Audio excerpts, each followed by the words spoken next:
वो मेरा सबसे अच्छा दोस्त था। हम दोनों स्कूल टाइम से ही साथ थे। वो मेरा बेस्ट फ्रेंड था। कुछ दिनों पहले ही मैंने उसे मार डाला। दरअसल हाल ही में 3 महीने पहले हमारा कॉलेज ख़त्म हुआ। अब हम फ्री थे तो मेरे दोस्त ने मुझे गोवा चलने को कहा।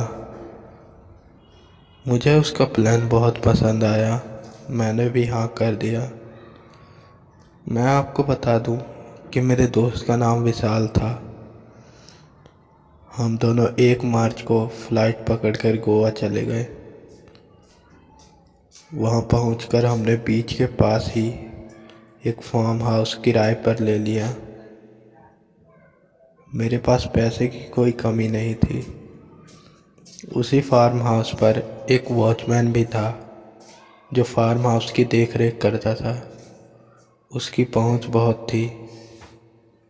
मेरा मतलब वो ड्रग्स भी मंगवा सकता था।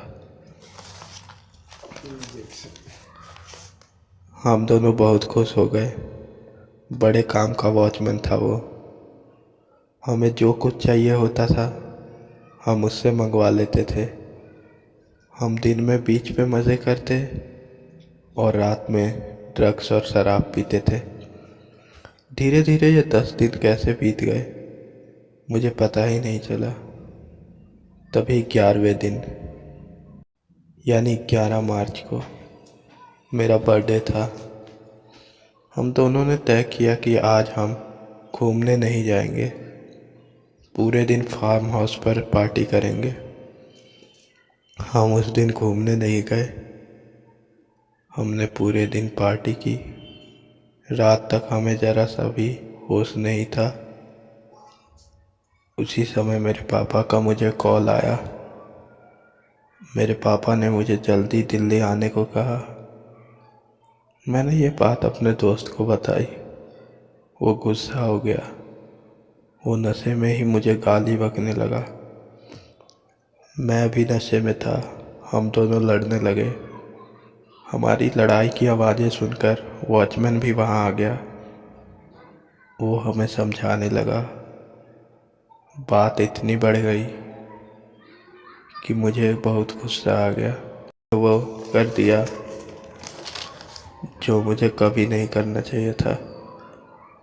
मैंने पास ही पड़ा वास अपने दोस्त के सर पे दे मारा। उसका काफ़ी सारा खून बह चुका था। वो मर चुका था। वॉचमैन ने मुझे रोका। मैं होश में आया। मेरा पूरा नशा एक झटके में उतर गया। मैं कुछ नहीं समझ पा रहा था। कुछ देर वहीं गुमसुम खड़ा रहा। जैसे ही मैं होश में आया मैंने वॉचमैन को बहुत सारे पैसे देकर उसकी लाश ठिकाने लगाने को कहा और ये भी कहा कि वो ये सब किसी को ना बताए। वो मेरी बात मान गया। मैं अपने कमरे में जाके सो गया। सच बताऊं तो मैं उस समय सो नहीं रहा था, सिर्फ उसके बारे में सोच रहा था। सुबह के 3 बजे मैं उठा और एयरपोर्ट के लिए निकल गया। मैंने वॉचमैन से पूछा, क्या लाश को ठिकाने लगा दिया है? उसने हाँ में सर हिलाया। मैं उसे भी अपने साथ ले गया।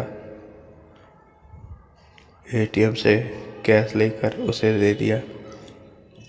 वो वहाँ से वापस चला गया और मैं दिल्ली आ गया। दिल्ली आने के 2 दिन बाद से ही मेरे साथ अजीब चीज़ें हो रही हैं। वो रोज़ मेरे सपनों में आता है और मुझे पार्टी करने को कहता है। धीरे धीरे ये इतना बढ़ रहा है, अब तो वो मेरा दरवाज़ा भी खटखटाने लगा है। जब भी मैं दरवाज़ा खोलता हूँ मुझे उसकी आवाज़ सुनाई देती है। ये सब धीरे धीरे बढ़ता ही जा रहा है। अब वो कमरे में आता जाता है और घूमता रहता है। मैं इन सब से तंग आ गया हूँ। पुलिस को उसकी लाश भी कुछ दिन पहले मिल गई। मुझे पुलिस का डर नहीं है। मेरे पापा की पहुंच बहुत बड़ी है। वो मुझे इन सब से बचा लेंगे। लेकिन मैं विशाल की आत्मा से परेशान हूँ। मैंने ये सारी बात अपने माता पिता को बता दी। उन्होंने मुझे अमेरिका भेज दिया। लेकिन यहाँ आने के बाद ये सब कुछ ज़्यादा ही बढ़ चुका है। वो मुझे अब मारने की भी कोशिश करता है। मुझे अब सुसाइड करने का मन कर रहा है। मैं अमेरिका के एक होटल में 5 माले पर हूँ। मैं अभी बालकनी में हूँ और यहाँ से कूदने जा रहा हूँ। नीचे मुझे मेरी मौत दिखाई दे रही है। काश मैं नीचे गिरने के बाद ना बचूं।